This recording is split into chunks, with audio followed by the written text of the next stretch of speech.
तुमचं ईशान्य दिशेला टॉयलेट असल्यामुळे तुमच्याकडे कॅन्सर होतो. नॉर्थ ईस्ट में जैसे ही टॉयलेट आएगा आपकी फैमिली में किसी न किसी को कैंसर जरूर आता है. सत्य आहे का? की ईशान्येच्या टॉयलेटमुळे कॅन्सर होतो, तर पहिले त्या वास्तुतज्ञाला फोन करून विचारा की तू कुठून वास्तुशास्त्र शिकलाय.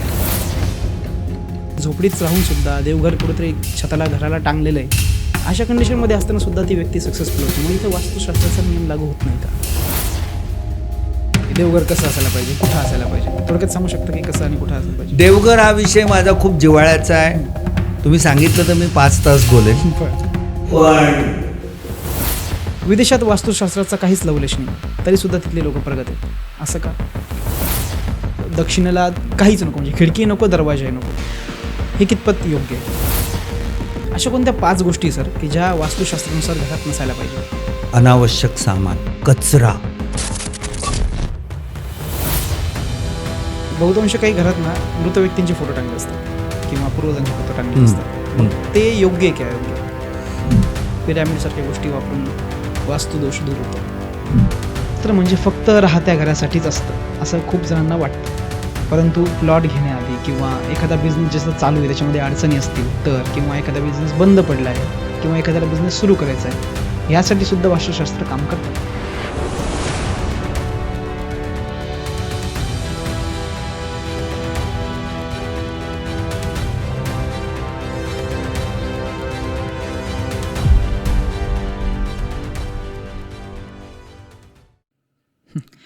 आजचा हा एपिसोड माझ्या इतर पॉडकास्टपेक्षा सगळ्यात वेगळा आहे, कारण मी अशा पद्धतीने प्रश्न विचारले जसं की एखादा नास्तिक एखाद्या वास्तुतज्ञाला जाऊन भेटेल आणि तेव्हा त्याला विचारेल, किंवा असे प्रश्न घेतलेत कधी कधी की जे तुमच्या मनात आले असतील, जसं की एखादा गरीब झोपडीतला माणूस आहे, तो अचानक प्रसिद्ध आणि श्रीमंत झाला, तर तो कसं काय झाला? कारण झोपडीत कुठले वास्तुशास्त्राचे नियम पाळले जातात?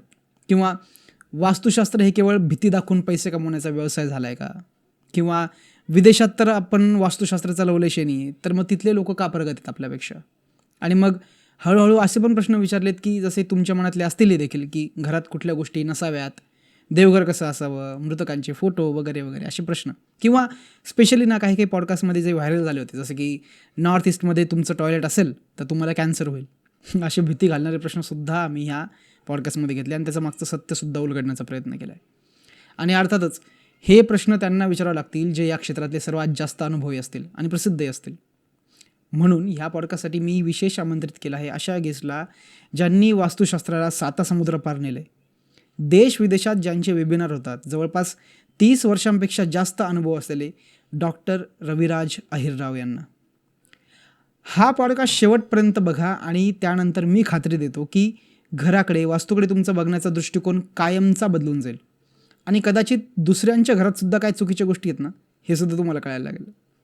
नमस्कार, मी अमित आणि तुम्ही पाहत आहेत TAP पॉडकास्ट.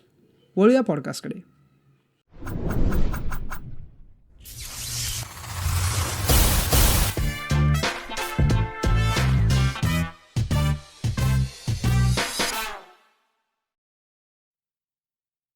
नमस्कार डॉक्टर रविराज सर, स्वागत आहे TAP पॉडकास्टमध्ये. नमस्कार. टॅपच्या सर्व प्रेक्षकांना माझा नमस्कार. ते खूप खूप आनंद झाला सर. तुम्हाला मी लहानपणापासून ॲक्च्युली TV मध्ये किंवा इंटरव्ह्यूमध्ये, मुलाखतीमध्ये बघत आलो आहे आणि आज मी स्वतः तुमची मुलाखत कमी पॉडकास्ट जास्त असं म्हणू शकतो आपण हा घेतो आहे आणि मला आनंद खरंच येतो आहे की कुठंतरी एक लोकांना ऑथेंटिक वास्तुशास्त्राबद्दलचं नॉलेज आज बघायला मिळणार आहे, ऐकायला मिळणार आहे. प्रश्न फार काही इंटरेस्टिंग आहेत, काही लोकांच्या मनातले आहेत, किंवा जे कमेंटमध्ये ज्यांना आपण म्हणतो की ते निगेटिव्ह कमेंट्स असतात, तसे बहुतांश प्रश्न आपण घेण्याचा प्रयत्न करणार आहोत. कारण त्या प्रश्नांना आम्ही खटका प्रश्न असे म्हणतो. म्हणजे त्याचं थोडक्यात असं आहे की तुमच्या आत्तापर्यंतचा एक्सपिरियन्स जो कसा बाहेर काढता येईल आणि लोकांना कसं समजेल की ह्या व्यक्तींना ह्या क्षेत्रामधलं किती नॉलेज कळून पिलेलं आहे आत्तापर्यंत, हा थोडासा कुठेतरी काढण्याचा प्रयत्न असणार आहे माझा पण. तर पहिलाच प्रश्न खूप इंटरेस्टिंग आणि लोकांच्या कमेंट सेक्शनमध्ये म्हणजे अपोज करतात, ते खूप पोस्ट करतात, तसा एक प्रश्न आहे. करूयात सुरू सर? एखादी झोपडी आहे समजा, त्या झोपडीमध्ये एकच लिव्हिंग एरियामध्ये सगळे राहतात, की इथंच TV आहे, इथंच देवघर आहे, इथंच टॉयलेट बाथरूम वगैरे जे असेल ते. आता इथं वास्तुशास्त्राचा कोणताच नियम लागू होत नाही, तरी पण काही काही असे एक्झाम्पल आहेत की झोपडीत राहणारा व्यक्ती पण खूप मोठा झाला आहे. मग आता मुद्दा हा आहे माझा की वास्तुशास्त्र जरी त्यांच्यासोबत पण अप्लाय व्हायला पाहिजे होतं, तर मग असं का झालं की झोपडीत राहून सुद्धा देवघर कुठेतरी छताला घराला टांगलेलं आहे, अशा कंडिशनमध्ये असताना सुद्धा ती व्यक्ती सक्सेसफुल होते. मग इथं वास्तुशास्त्राचा नियम लागू होत नाही का? अमित, सगळ्यात पहिली महत्त्वाची गोष्ट म्हणजे अशी अनेक किंवा शेकडो घरांचं वास्तुशास्त्र मी केलेलं आहे. बरं. मुंबईतलं लालबाग, परेल, करी रोड वगैरे हा जो भाग आहे, ज्याला गिरणगाव म्हणून पूर्वी म्हटलं जायचं, या ठिकाणी पूर्वी महाराष्ट्र सरकारने म्हाडाच्या अंतर्गत जी घरं बांधली होती ना, ती 180 स्क्वेअर फुटाची. बरं. आता 180 स्क्वेअर फुटाचं घर हे सुद्धा 8 दिशांमध्ये विभाजित केलं जाऊ शकतं. बरं. म्हणजे तसं जर बघायला गेलं ना, तर 180 भागिले 8 दिशा केला तर जवळजवळ 22 स्क्वेअर फूट एका दिशेचा येतं. बरोबर. म्हणजे माझ्या दृष्टीने ही खूप मोठी झाली. त्याही पलीकडे जाऊन मी तुम्हाला एक सांगू का, की साधे एक्झिबिशनमधले जे स्टॉल असतात ना, 9 स्क्वेअर मीटर. बरोबर. 9 स्क्वेअर मीटर म्हणजे 100 स्क्वेअर फूट. बरोबर. सो अशा प्रकारचं, किंबहुना याही पुढे जाऊन मी सांगू, माझ्या आयुष्यामध्ये मुंबईमध्ये एक 48 स्क्वेअर फुटाचा बाकडा टाईप दुकानाचं सुद्धा मी वास्तुशास्त्र केलं आहे. ओके. थोडक्यात एक लक्षात घ्या की जिथे पाय ठेवायला जमीन आहे, 4 भिंतींचं संरक्षण आहे आणि डोकं झाकायला छत आहे आणि निसर्गाच्या सान्निध्यात ती वास्तू मनुष्य अथवा प्राण्यांद्वारे वापरली जाते, त्या प्रत्येक वास्तूला वास्तुशास्त्राचे नियम लागू पडतात. बरं. आता इवन मी तुला एक सांगू की ही जी 48 स्क्वेअर फुटाची जागा आहे ना, किंवा मग ते गिरण गावातले 180 स्क्वेअर फुटाची ती घरं, या सगळ्या घरांना वास्तुशास्त्रामध्ये एक पदमंडल थिअरी आहे. ओके. पदमंडल थिअरी म्हणजे काय, तर त्या वास्तूचे उभे 9 भाग आणि आडवे 9 भाग असे 81 पदमंडलमध्ये ते आपण विभाजित करतो. ओके. आणि ते 81 एनर्जी सेंटर्स त्या वास्तूमध्ये असतात. ओके. हा माझा 29 वर्षाचा अनुभव आहे. तू सुरुवात करतानाच माझा परिचय देताना सांगितलं की लहानपणापासून बघितलं. म्हणजे मी असं म्हणेन की आज माझ्या बोलताना सुद्धा तुम्हाला मी सांगेन की एका बाजूला वास्तूचे बेसिक प्रिन्सिपल असतील, तर दुसऱ्या बाजूला अथांग समुद्र असेल तो अनुभवाचा. बरोबर. आणि हे जे आत्ता उदाहरण सांगतो त्या 180 स्क्वेअर फुटाच्या घरामध्ये, म्हणजे अक्षरशः मी तुम्हाला सांगतो ना की चिंचपोकळीला डिलाईल रोड नावाचा एक एरिया आहे, ज्या भागामध्ये मी खूप कामं केली आहेत. कारण एका घरात केलं, त्यांना रिझल्ट मिळाला की ते आणखीन 4 जणांना, मग ते 4 जण आणखीन 14 जणांना. सो त्यामुळे या गिरण गावातल्या घरांचा मला अनुभव आहे. इवन गिरगावातली सुद्धा जी घरं होती ना, 100-150 स्क्वेअर फुटाची. ओके. पण ती तिथे बेसिकली एक लक्षात घ्या की त्या, आता जसं मी मगाशी म्हटलं की 20 स्क्वेअर फुटामध्ये ईशान्य दिशा आली आहे, मग ते भिंतीवर देवघर तिथे ठेवलं, खूप झालं ना. ओके. इनफॅक्ट तुमचा बेड 6x3 18 स्क्वेअर फूट, मग जो तो 22 स्क्वेअर फुटाची जर नैऋत्य दिशा मिळत असेल तर 6x3चा बेड बसला ना तिथे. ओके. सो त्यामुळे तुम्हाला मी एक सांगेन की त्यातल्या त्यात, आता इथे मी काय सांगेन माहिती आहे का, की 100% वास्तू फॉलो होणार नाही, पण त्यातल्या त्यात जेवढं फॉलो होईल, हां, जर त्यातल्या त्यात तुम्हाला जर उत्तरेचा दरवाजा मिळाला, आग्नेयमध्ये किचन ठेवता आलं, ईशान्यमध्ये देवघर नक्की ठेवता येतं. बरं, ईशान्यच नाही तर उत्तर, पूर्व, ईशान्य या तिन्ही दिशांमध्ये देवघर चालतं. ओके. मग अशा पद्धतीने आपण जर तुमचे एक एक बंद कुलूप उघडत गेलो आणि तुमच्या यशाचा मार्ग पुढे नेला, तेच वास्तुशास्त्र आहे. आणि हे सगळीकडे शक्य आहे. That is how it works. Okay. सुंदर. म्हणजे प्रश्नाचं खंडन केल्यासारखी फिलिंग आली मला आता. तरी पण एक मी मुद्दाम आता थोडंसं खूप काळ आधी जातो. आता जसं तुम्ही सांगितलं की वास्तूचे तुम्ही कितीतरी भाग करतात, पण आता जर आपण बघू माणसाच्या उत्क्रांतीपासून जर मी बघायला गेलं तर, की माणूस पहिले गुहेत राहायचा, आता गुहा त्याच्यासाठी ते घरच झालं. आता त्या गुहेतमध्ये माणूस वास्तुशास्त्र, तेव्हा ती संकल्पना असं नसतं ते तुम्ही सांगणारच, पण त्याच्यामध्ये सुद्धा माणसाची उत्क्रांती झाली. गुहेपासून आज तो चंद्रापर्यंत गेलाय. मुद्दा हा आहे की त्याची प्रगती झाली. प्रगती म्हणजे उत्क्रांती झाली, प्रगती झाली आपण म्हणू शकतो. तर गुहेत कुठलं वास्तुशास्त्र आलं तरी सुद्धा त्याची प्रगती झाली, उत्क्रांती झाली. मग आपण असं का म्हणू शकतो की माणूस उत्क्रांत झाला पण बिना वास्तुशास्त्राचाच झालाय म्हणून? नाही. आता तिथे मी तुला एक सांगू का की यात सुद्धा मला रामायणातला एक रेफरन्स असा सापडतो की राम जेव्हा वनवासात होते, भगवान रामचंद्र, तर ते वनवासात असताना किष्किंधा कांडामध्ये एक असा उल्लेख आहे की सीतेचं हरण झालेलं आहे. ते सीतेचा शोध घेत राम लक्ष्मण जात आहेत आणि ते एका गुहेमध्ये थांबलेत. बरं, त्या गुहेचं वर्णन जे तिथे दिलेलं आहे की प्रभू रामचंद्र बाहेर येता क्षणी समोर त्यांना उगवता सूर्य दिसतोय. ओके. आणि उत्तर पूर्वेमधून नदी वाहते आहे आणि यांच्या पाठीमागे म्हणजे दक्षिणेला पहाड आहे. आता हे कदाचित तुम्ही म्हणाल योगायोग असेल, चला मान्य करतो. इनफॅक्ट वास्तुशास्त्राचा रेफरन्स हा अथर्व वेदात स्थापत्य वेदापासून मिळतो.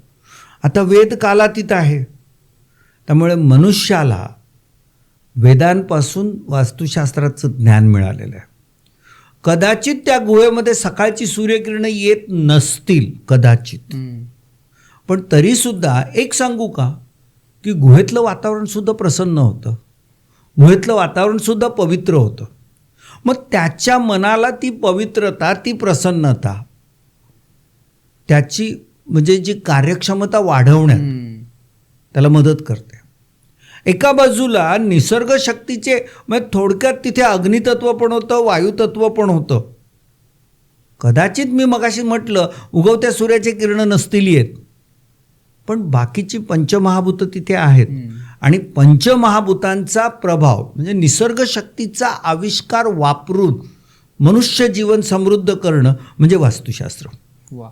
तर दुसऱ्या बाजूला मी असं म्हणेन की विज्ञान आणि जिज्ञासा या जोरावर मनुष्याने गुहेतून चंद्रापर्यंतचा प्रवास केला. त्यामुळे एका बाजूला विज्ञान आहे तर दुसऱ्या बाजूला अध्यात्म पण आहे. आणि इथे मी सांगू का, इथे वास्तुशास्त्र चपखल बसतं. बर. वास्तुशास्त्राचं जेव्हा मी परदेशात व्याख्यान देतो ना, तेव्हा मी त्याचा शब्द वापरतो metaphysical Edifice science. Okay. Meta म्हणजे अध्यात्माशी संबंधित आणि फिजिकल म्हणजे विज्ञानाशी संबंधित. विज्ञानाला मर्यादा आहे, अध्यात्म अमर्याद आहे. जिथे विज्ञान संपतं तिथे अध्यात्म सुरू होतं. आणि या दोघांच्या संगमावर दोघांना सोबत घेऊन जाणारं शास्त्र म्हणजे वास्तुशास्त्र. आणि म्हणून अमित, वास्तुशास्त्राला मी परिपूर्ण शास्त्र म्हणतो. सत्य. वा. निसर्गाच्या सानिध्यात राहिल्यामुळे कदाचित ती उत्क्रांती झाली आणि निसर्गाशी शास्त्राशी सुसंगत करून घेणंच म्हणजे वास्तुशास्त्र होते. म्हणजे थोडक्यात इतके सुंदर पद्धतीने तुम्ही सांगितलंय. अजून एक थोडासा बालिश प्रश्न तुमच्यासाठी असू शकतो, पण बहुतांश लोक विचारतात हा प्रश्न की समजा एखादी अपार्टमेंट असतो, एखादी एक विंग समजू आपण एखाद्या अपार्टमेंटची, जसं 101, 201, 301, 401 हे सगळे फ्लॅट सहसा सारखेच असतात बनवतानाच तसे. तर समजा 501 मध्ये राहणारा व्यक्ती फार सुखी आहे, पण तसा 301 मधला नाही आहे. त्याच्या प्रॉब्लेम हेल्थ चालू आहे किंवा सगळे प्रॉब्लेम चालू आहे त्याच्या आयुष्यात. तर मग घर तर दोघांचे सारखेच आहे, रचना दिशा सगळ्या सारख्याच झाल्या, तरी मग असा फरक का होतो कुटुंबामध्ये? याच्यामध्ये ना बेसिकली मी तुला सांगू का की याला खूप वेगवेगळ्या आधारावरची उत्तरं द्यावी लागतील. बरं. म्हणजे आता जर सपोज मी म्हणजे माझ्याकडे अशा शेकडो केसेस आहेत. उदाहरणार्थ एकाच बिल्डिंगमध्ये 2 भाऊ 101 नंबर आणि 201 नंबरच्या फ्लॅटमध्ये राहत होते. बरं, त्या दोघांच्याही घराचा दरवाजा दक्षिणेचा होता. ओके.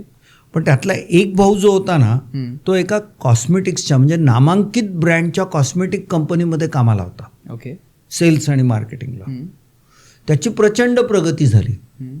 आणि त्याचा दुसरा जो भाऊ होता तो फूड इंडस्ट्रीमध्ये मॅन्युफॅक्चरिंगमध्ये काम करत होता. ओके. पण त्याची परिस्थिती अतिशय जेमतेम होते.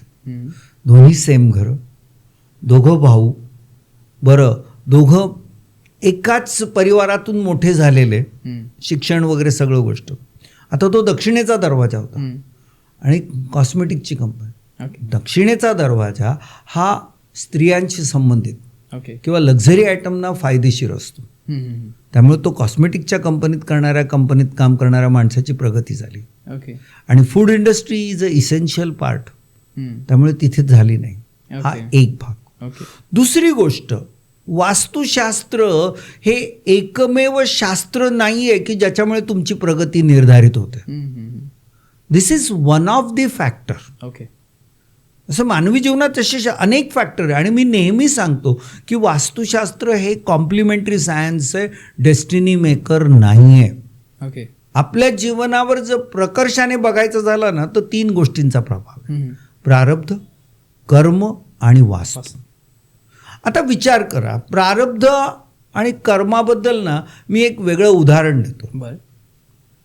एखाद्या माणसाला एक दिवस पावसात भिजला की ताप सर्दी पडसं होतं, आणि एखाद्या माणसाला 4 दिवस भिजल्यानंतर त्याची इम्युनिटी. आता इथे प्रश्न काय माहिती आहे का, की वास्तूचे इफेक्ट सगळ्यांना सारखेच असतात, फक्त त्याचा कालावधी पुढे मागे होत असतो. अच्छा. सो एका बाजूला इम्युनिटी म्हणजे प्रारब्ध, बरोबर, दुसऱ्या बाजूला कर्म. या 2 गोष्टी त्याचे परिणाम पुढे मागे जाऊ शकतात. ओके. पण परिणाम सगळ्यांवर सारखे होतातच, ही काळ्या दगडावरची रेघ आहे. ओके. मग इथे मला एक गोष्ट अशी सांगायची आहे की जसं तुम्ही लहान मूल जन्माला आल्यावर, ते हिंदू, मुस्लिम, ख्रिश्चन काही असू दे, ते 5 पौंडाचं झालं की 7 पौंडाचं झालं, त्याला पोलिओ, ट्रिपल देता ना, बरोबर, तसं ह्या प्रत्येक वास्तूला वास्तुशास्त्राचं पोलिओ ट्रिपल व्हॅक्सिन द्या आणि तुमचं जीवन सुरक्षित करा. क्या बात आहे. पण सर, बहुतांश वास्तुशास्त्र किंवा वास्तुतज्ञ म्हणू आपण त्यांना, म्हणजे जे कमी कालावधीत वास्तुतज्ञ झाले आहेत सहसा असं म्हणू आपण, ह्यांचं कसं असतं ना की एखादी गोष्ट तुमच्या आयुष्यात चांगली झाली की त्यांनी जर सांगितली असेल ती आणि ती चांगली झाली तर ती वास्तूमुळे झाली, आणि जर दुसऱ्या बाजूला बघायला गेलं तर मग ती काही खराब झाली तर तुमच्या कर्माने झाली, मग ते कर्मावर खापर करून देतात. तुमच्या दृष्टीने योग्य काय, की खरंच एखाद्या माणसाचं समजा काहीतरी वाईट होतंय तर ते वास्तूमुळे होतंय की त्याच्या कर्मामुळे होते?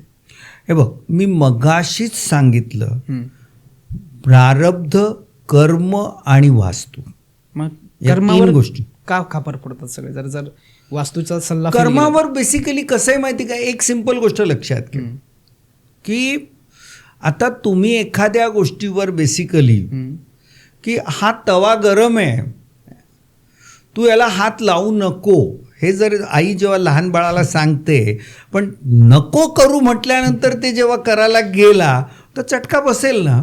बरोबर. तर मग आता ते तुम्ही म्हणाल त्या बाळाला कळत नाही, पण ज्यांना कळतं पण वळत नाही ते लोक जेव्हा चुका करतात तेव्हा काय करायचं? आता विचार करा की दारू पिणं वाईट आहे, वाईट आहे. मग आता तुम्ही म्हणाल तरीसुद्धा तुम्ही तिकडे जाता.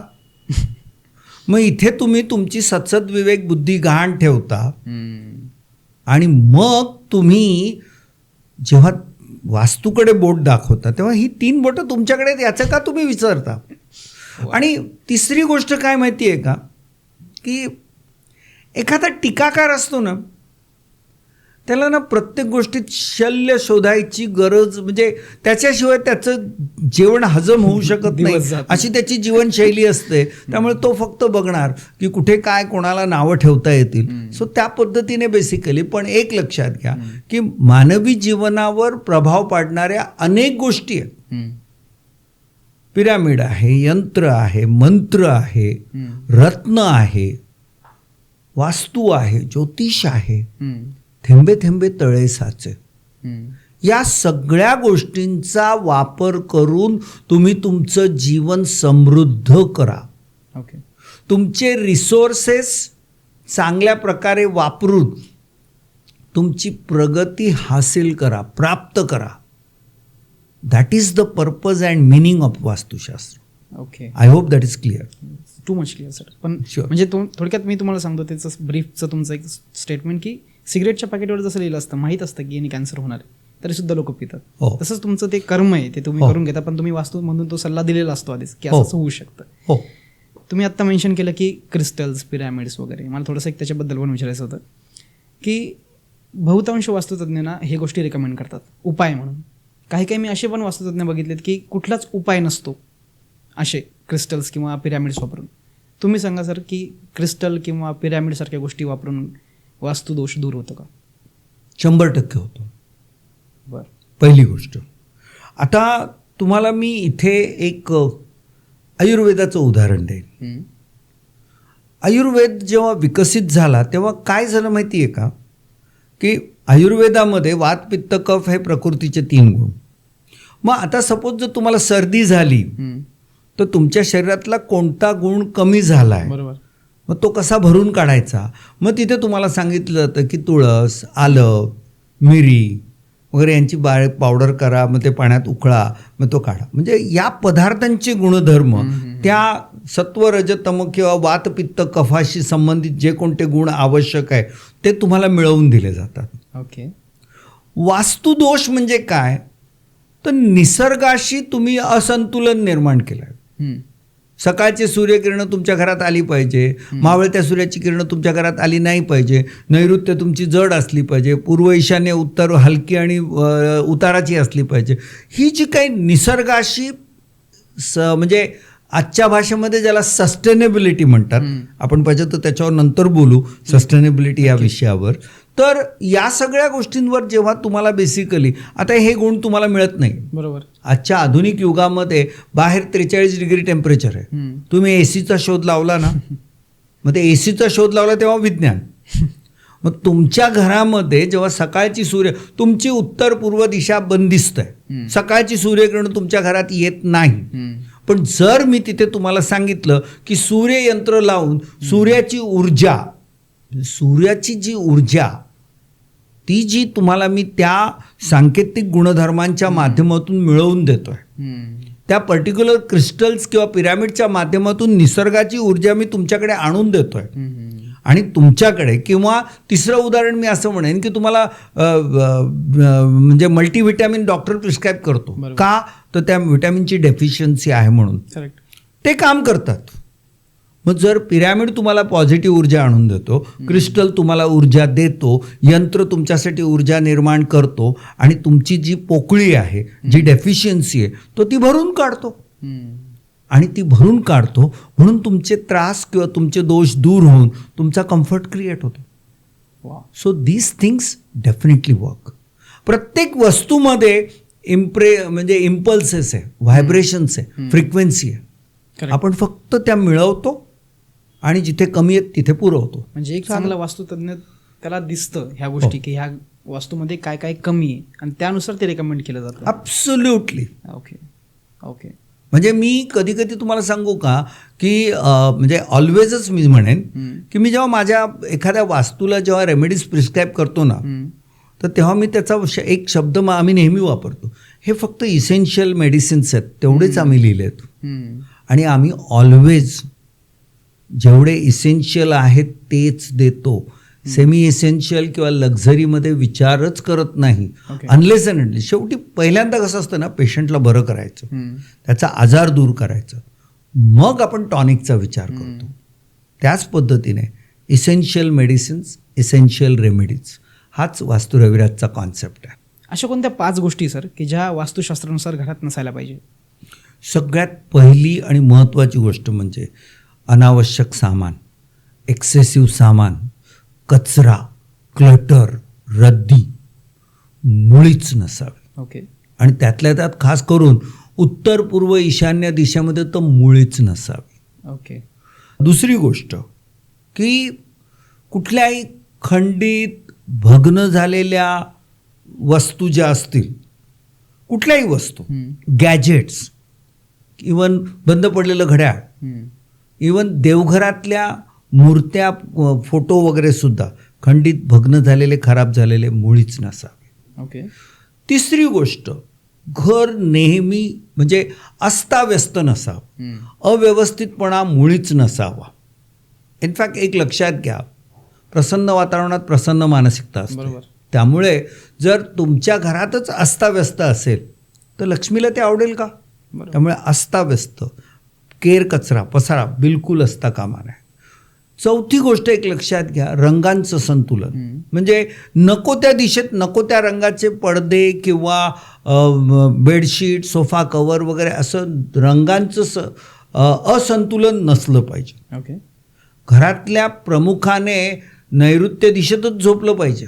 म्हणजे याचा अर्थ एक लक्षात घ्या, उत्तर पूर्व ईशान्य दिशा वाजवीपेक्षा जास्त जड नसली पाहिजे आणि दक्षिण पश्चिम दिशा ही जास्तीत जास्त जड असली म्हणजे हलकी असता कामा नये, अशा काही गोष्टी तुम्ही तुमच्या घरात टाळणं ओके. हे अतिशय आवश्यक आहे. आणि सगळ्यात महत्त्वाची गोष्ट, वास्तुपुरुष तथास्तु म्हणत असतो. त्यामुळे निगेटिव्ह विचार, निगेटिव्ह ॲटिट्यूड आणि निगेटिव्ह रिॲक्शन्स यांना तुमच्या जीवनात, तुमच्या घरात मुळीच थारा देऊ नका. That's all. हे झालं तुम्ही सांगितलं की कुठल्या गोष्टी नसायला पाहिजे. काही काही ऑब्झर्वेशन मी तुम्हाला सांगतो, जसं की काहींच्या बेडरूममध्ये आरसे असतात. आता काही काही म्हणतात की त्याच्यामुळे त्या कपल किंवा जोडप्यांमध्ये प्रॉब्लेम सुरू होतात. वास्तुशास्त्र काय सांगतं, बेडरूममध्ये आरसे किंवा काच असेल? आरशांच्या बाबतीत एकच गणित सांभाळा. तुम्ही जिथे कुठे बसता, झोपता, त्यावेळी तुमच्या शरीराचं प्रतिबिंब ओके. कंटिन्युअस त्या आरशात येता कामा नये. ओके. एवढी काळजी घ्या, आरशांचा त्रास होणार नाही. पण तसंही मी तुम्हाला सांगू का की आरशांचा वापर हा अतिशय काळजीपूर्वक करा. ओके. नको तिथे आरसे लावू नका, हे पण मी नक्की सांगेन. ओके. जसं की काही फ्लॅट सिस्टीममध्ये मी बघतो की जेव्हा दरवाजा उघडला तर समोर पायऱ्या असतात किंवा लिफ्ट असते. वास्तुशास्त्राच्या दृष्टीने हे योग्य आहे का? आता लिफ्ट किंवा जिना हा इंटिग्रल पार्ट आहे बिल्डिंगचा. हां, तुमचं जर सुदैव की तो जिना जर दक्षिण किंवा पश्चिमला असेल तर तुमच्यासाठी लाभदायी. ओके. पण जर तोच जिना तुमच्या उत्तर किंवा पूर्वेला असेल तर तो तुमच्यासाठी शाप असू शकेल. ओके.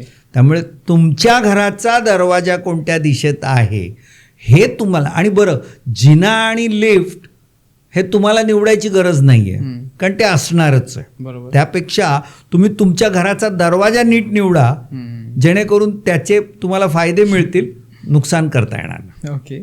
That's it. देवघराबद्दल खूप कन्फ्युजन असतं लोकांचं की देवघर कसं असायला पाहिजे, कुठं असायला पाहिजे. थोडक्यात सांगू शकता की कसं आणि कुठं असायला पाहिजे? देवघर हा विषय माझा खूप जिव्हाळ्याचा आहे. तुम्ही सांगितलं तर मी 5 तास बोलेन. पण एक लक्षात घ्या, कुठल्याही परिस्थितीत देवघर ईशान्य दिशेत असलं पाहिजे. कुठल्याही परिस्थितीत देवघर संपूर्ण घराच्या ईशान्य दिशेत असलं पाहिजे. ईशान्य शक्य नसेल तर उत्तर ते पूर्व या कुठल्याही भागात असलं पाहिजे. देवाला नमस्कार करताना आपलं तोंड उत्तर, पूर्व, ईशान्येलाच असलं पाहिजे. देवघर जर भिंतीवर टांगावं लागलं काही हरकत नाही, पण देवघर लाकडी किंवा मार्बल असावं. देवघरामध्ये अति जास्त देवांचा बाजार मांडू नका. 5 ते 7 महत्त्वाचे देव आहेत, तेच तुमच्या घरात असू द्या. आणि प्रत्येक देव रिपीट किंवा डबल डबल नका ठेवू. ओके. आणि देवघराला कळस मुळीच नसावा. पिरॅमिडचा जो म्हणजे स्ट्रक्चर असतं ते असावा असं, पण कळस नसावा. वाव. बहुतांश काही घरात ना मृत व्यक्तींचे फोटो टांगले असतात किंवा पूर्वजांचे फोटो टांगले असतात. मग ते योग्य आहे की अयोग्य आहे? हा प्रश्न मला गेल्या 30 वर्षापासून कायम येतोय. बरं. आणि सुरुवातीला माझं हे उत्तर खूप लोकांना कॉन्ट्रोवर्शियल वाटायचं. आता हळूहळू ते पटायला लागलंय. मृत व्यक्तींचे फोटो घरात असता कामा नये. बरं. हां, कपड्यात गुंडाळून कपाटात किंवा पेटीत ठेवा. फक्त त्यांच्या श्राद्धाच्या दिवशी वायव्यामध्ये ठेवा, नैऋत्येकडे तोंड करा. ओके. किंवा नैऋत्यमध्येच ठेवून नैऋत्येलाच तोंड होऊ देत. ओके. आणि त्या दिवशीच फक्त त्यांची पूजा करा, अन्यथा ते बांधून कपाटात ठेवा. ओके. पण देवाला रोज जसं तुम्ही नमस्कार करता तसं तुमच्या पितरांच्या मुक्तीसाठीची प्रार्थना रोज नक्की करा. त्याचा लाभ तुम्हाला मिळेलच. देवघरामध्ये तुम्ही म्हटलं की काही मोजकेच देव असायला पाहिजे किंवा मोजकेच गोष्टी असायला पाहिजे. अशा कुठल्या गोष्टी असायला पाहिजे देवघरात ज्याने आपल्याला समृद्धी मिळेल? गणपती, ओके. कुलदेवी, कुलदेवता, त्याच्यानंतर अन्नपूर्णा, बाळकृष्ण, शिवपिंड, हनुमान, हनुमान सुद्धा? हो. आणि तुमचं इष्टदैवत. ओके. ह्या 7 देवता तुमच्या देवघरात नक्कीच असल्या पाहिजे. आणि वास्तू रविराजने तुमच्यासाठी एक विशेष योजना केलेली आहे. आम्ही एक ना वास्तुशुद्धी मंत्रमाला नावाची एक YouTube ऑडिओ तयार केली आहे. ओके. ज्याच्यामध्ये 30 मंत्र, प्रत्येक मंत्र 11 वेळा, ज्याच्यामध्ये वास्तुदोष निराकरण करणाऱ्या, वाईट शक्तींचं निराकरण करणारे, समृद्धी देणारे आणि काही विशेष स्वरूपाचे असे 30 मंत्र. ओके. हे मंत्र जेव्हा तुमच्या घरात घुमतील तेव्हा तुमच्या घराचं शुद्धीकरण होतं. वाव. आणि हे यूट्यूबवर आहे, वास्तुशुद्धी मंत्रमाला, ओके. मोफत आहे. काही व्हायरल रील्समध्ये एक प्रश्न होता की तुमचं दक्षिणेला काहीच नको, म्हणजे खिडकी नको, दरवाजाही नको. हे कितपत योग्य आहे? ही ना भीती निर्माण करायची एक पद्धत झाली आहे. बरं. दक्षिणेचा दरवाजा म्हणजे सर्वात वाईट, असं अनेक वर्षांपासून या मार्केटमध्ये पसरवलं गेलं आहे. पण मी तुम्हाला सांगू, दक्षिणेचा दरवाजा जेवढा वाईट त्याच्या दुप्पट तो चांगला असतो. आणि मी हे पुराव्यासहित सिद्ध करतो. कसं? कारण 8 वर्ष दक्षिणेचा दरवाजा तुम्हाला ग्रोथ देतो आणि 4 वर्षामध्ये तो तुम्हाला अधोगतीला नेऊ शकतो. पण जर तुम्ही तुमची सतसत विवेक बुद्धी आणि आलेल्या पैशाचं सेव्हिंग आणि खर्चावर नियंत्रण घातलं तर तुम्ही रोडपती न होता लखपती नक्की राहू शकता, याची मी खात्री देतो. शिवाय उपाययोजना आहेत ज्याच्या माध्यमातून त्याचे सगळे दोष पूर्णपणे दूर केले जाऊ शकतात. त्यामुळे दक्षिणेच्या दरवाजाची भीती बाळगायची गरज मुळीच नाहीये. हा फक्त घाबरवण्याचा प्रकार आहे. कारण त्या भीतीमुळे मी कित्येक घर बघितलेत की त्यांनी दक्षिणेला अक्षरशः पूर्ण प्लेन भिंत आहे आणि असं काहीच नाही आहे. अशाच काही भीती तुम्हाला सांगतो. जसं की अजून एक व्हायरल रीलमध्ये बघितलं होतं मी की तुमचं ईशान्य दिशेला टॉयलेट असल्यामुळे तुमच्याकडे कॅन्सर होतो, म्हणजे त्या घरातल्या व्यक्तींना जे तिथे राहतात.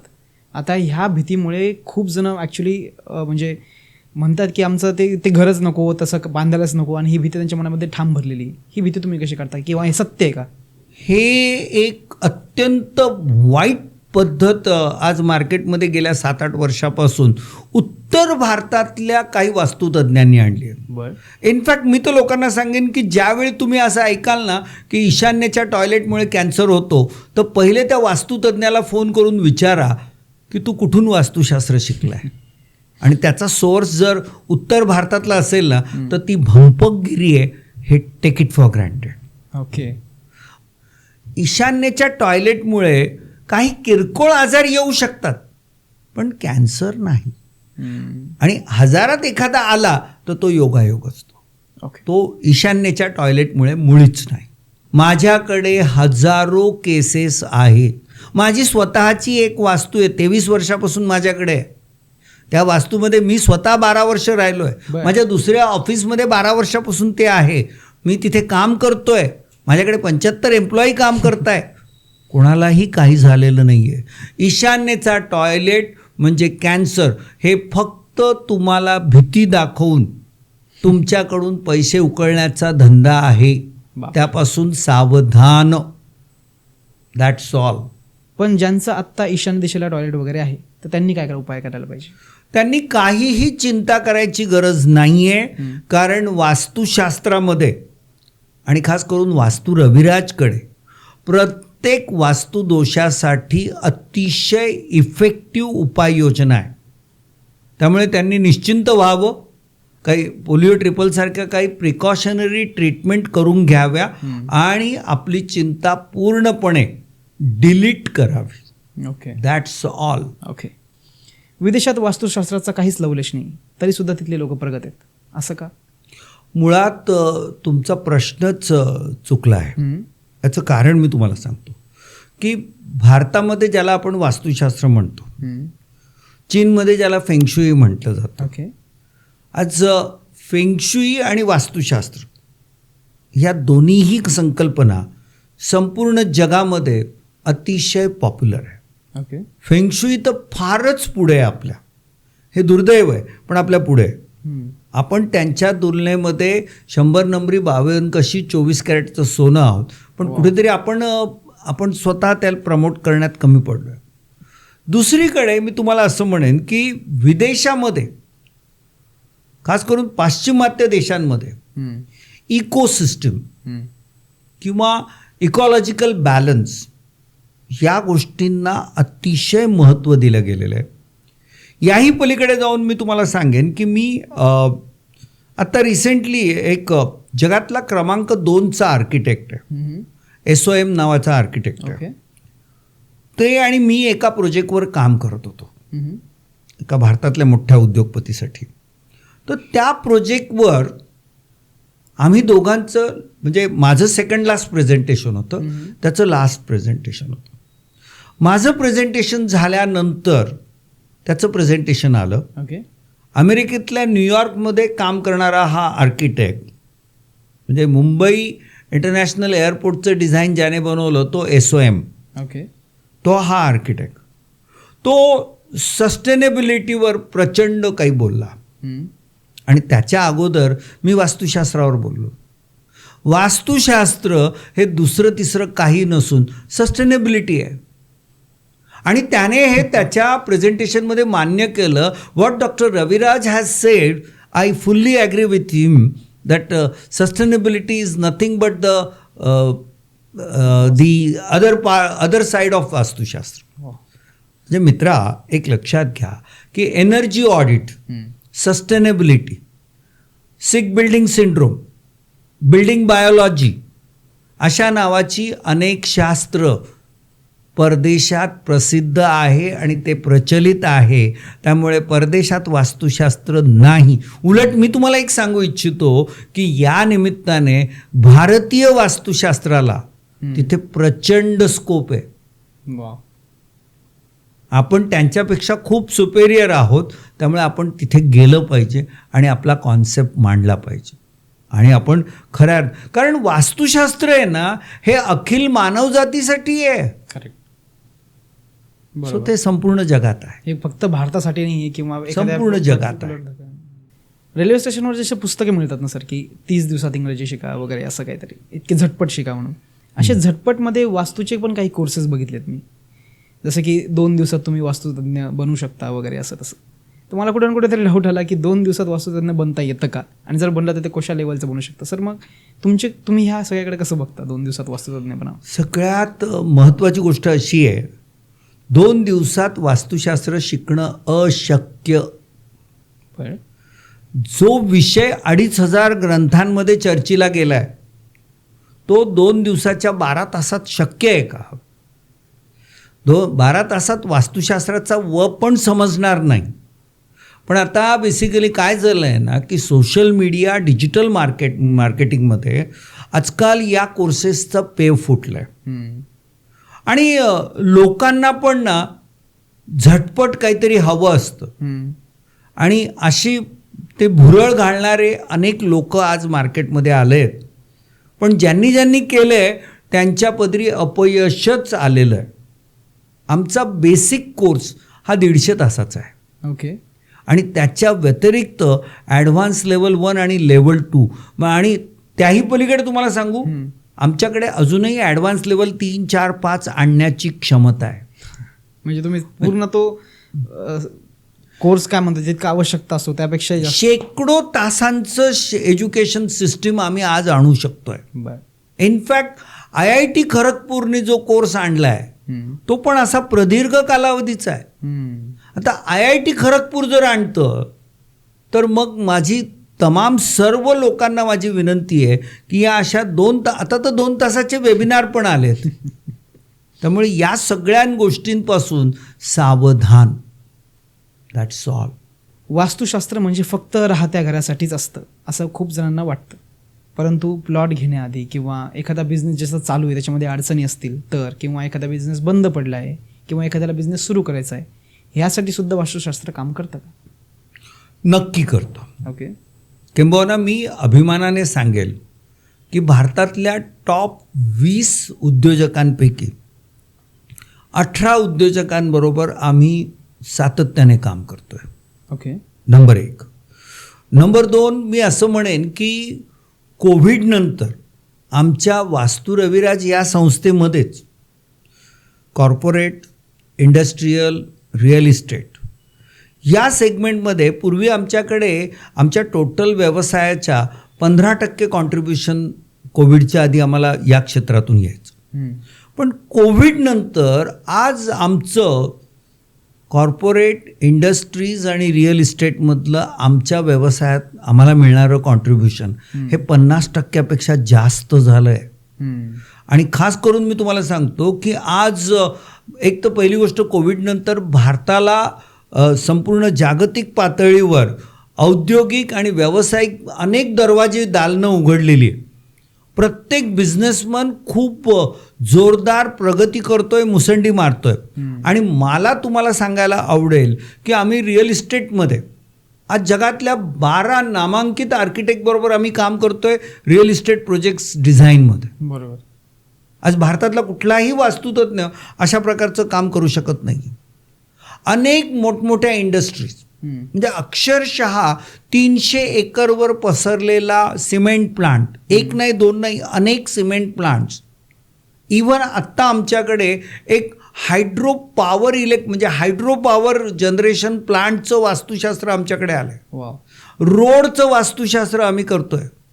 शेकडो केमिकल प्लांट्स, फार्मास्युटिकल कंपन्या आज आमच्याकडे अक्षरशः वेटिंग लिस्टवर आहे वास्तूचं, त्यांच्या कारखान्याचं वास्तू ऑडिट करण्यासाठी.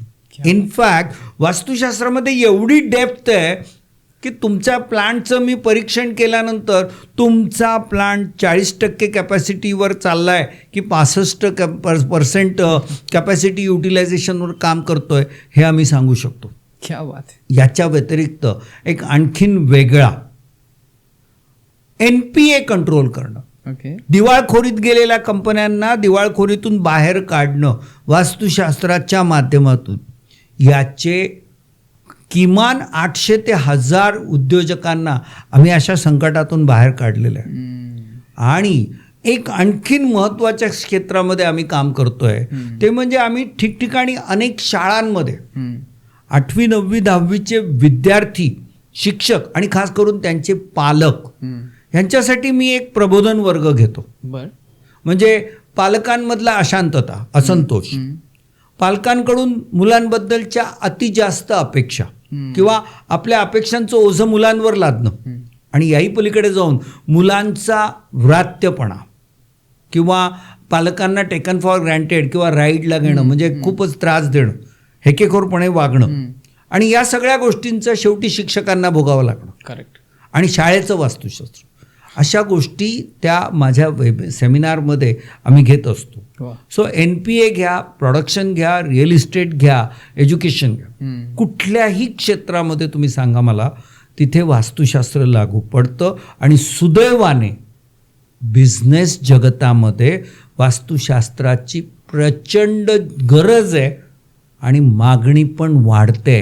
याची नोंद घ्यावी एवढंच मी सांगेन. नक्कीच. रविराज सर, तुम्ही जसं सांगितलं ना की वास्तुशास्त्र लागू पडतं, जे बंद झालेले बिझनेस आहेत, जे चालू आहेत किंवा जे सुरू करण्याचा प्रयत्न करत आहेत, पण हे लोक काय चुका करतायत किंवा यांच्याकडून बिझनेसमध्ये ग्रोथ होण्यासाठी काय बदल करणं आवश्यक आहे कंपन्यांमध्ये, किंवा एखादी जागा त्याच्यासाठी विकत घेताय तुम्ही, तर मग त्याच्यामध्ये काय चेंजेस करणं आवश्यक आहे, अशा बिझनेस ओरिएंटेड आपण असं काहीतरी एक पॉडकास्ट करूयात पुढं. जर लोकांचा ह्या व्हिडिओला चांगला प्रतिसाद आला किंवा लोकांनी TAP असं जर कमेंटमध्ये कमेंट केलं तर आपण नक्की समजून जाऊ की आपल्या लोकांना त्याविषयी जाणून घ्यायची इच्छा आहे. तर आपण पुढचा पॉडकास्ट याविषयी घेऊ की उद्योगांमध्ये जर तुम्हाला यश मिळवायचं आहे किंवा तुमचं लघु उद्योग असू द्या किंवा मोठा स्केलवरचा असू द्या, प्रत्येक क्षेत्रामध्ये ज्या ते चुका करतायत वास्तूच्या दृष्टीने, हा कुठेतरी समोर आणण्याचा प्रयत्न करू. पण तुर्तास थांबूया. खूप आनंद झाला. तुम्ही अक्षरशः मोलाची माहिती जे कोणी सहसा कधी सांगत नाही कन्सल्टेशनशिवाय, ती सुद्धा तुम्ही आमच्या पब्लिकली लोकांसोबत सांगितली. आणि मला याच्यामुळे हे कळतं की तुमच्याकडे असे असंख्य रेमेडीज आहेत, असंख्य उदाहरणं आहेत की जे लोकांसमोर अजून येणं पण आवश्यक आहे. रविराज सर, खूप धन्यवाद. तुम्ही आमच्यासाठी हा वेळ दिला आणि इतकी अमूल्य माहिती आमच्यासोबत शेअर केली. नक्कीच पुढच्या पॉडकास्टमध्ये सुद्धा भेटूया. तुम्हाला तुमच्या टॅप पॉडकास्टला आणि तमाम सर्व प्रेक्षकांना माझे शुभेच्छा, शुभ आशीर्वाद. फक्त एवढंच सांगेन की कमेंट बॉक्समध्ये तुमच्या समस्या किंवा तुमच्या कमेंट्स नक्की द्या. नक्कीच. म्हणजे तुम्हाला काय पाहिजे हे आम्हाला कळेल आणि नक्की आम्ही ते नक्की तुम्हाला देऊ. एवढंच माझं पण तुम्हाला कमिटमेंट. खूप धन्यवाद सर. थँक्यू. थँक्यू.